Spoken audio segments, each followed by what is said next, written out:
сайн байцгаана уу? Өнөөдрийн хичээлээр дэлхийн сууд хөгжмийн зохиолч болох Моцартын намтар уран бүтээлээс судалцгаая.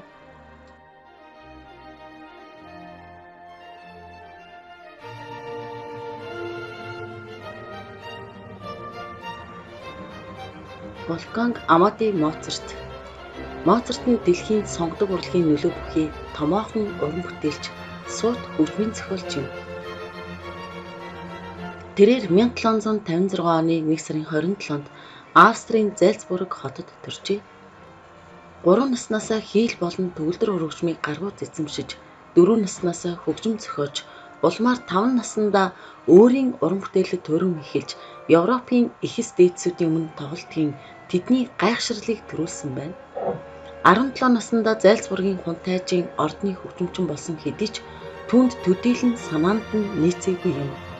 Судлаачид энэ талаар хэлэхдээ хэрэв Моцарт энэ ажлаа хийгээд Зальцбургт үлдсэн бол түүний уран бүтээл дэлхийд танигдахгүй, тэр чигтээ түүхэнд орхигдох байсан юм хэмээн тэмдэглэсэн байдаг. Үнэхээр ч түүний уран бүтээл 1781 онд Вене хотод очисноор илүү олонд танигдж, нэр алдарт хүрч чадсан байдаг.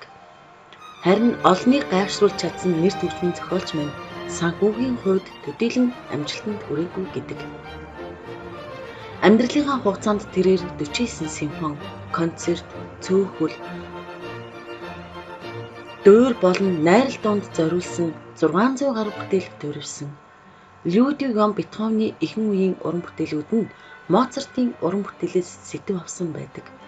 Түүний тухай нэр төгжмийн зохиолч Гайдн хэлэхдээ ийм агуу авьяас бэлэгтэн 100 жилд ч төрөхгүй бизээ гэжээ.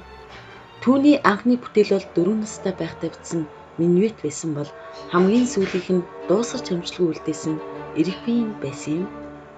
Моцарт гайхамшигтай хөгжмийн зохиолч төдийгүй мөн сайн төгөлдөр урагч байжээ.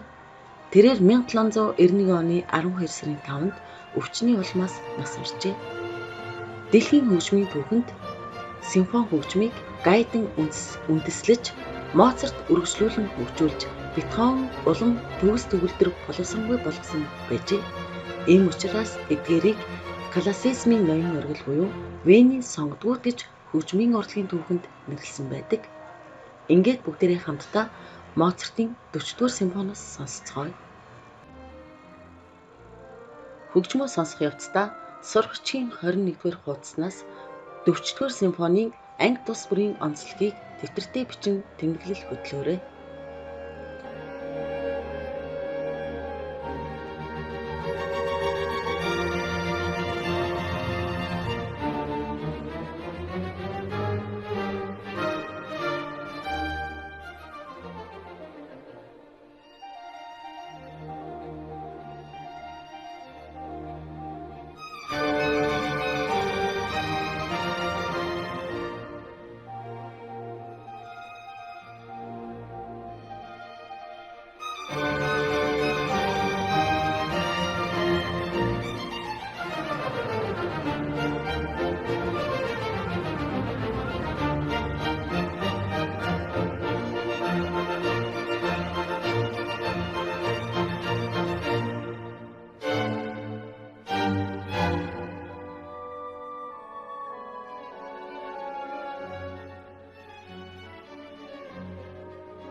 Хичээлээ идэвхтэй үзсэн сурагчдаа баярлалаа.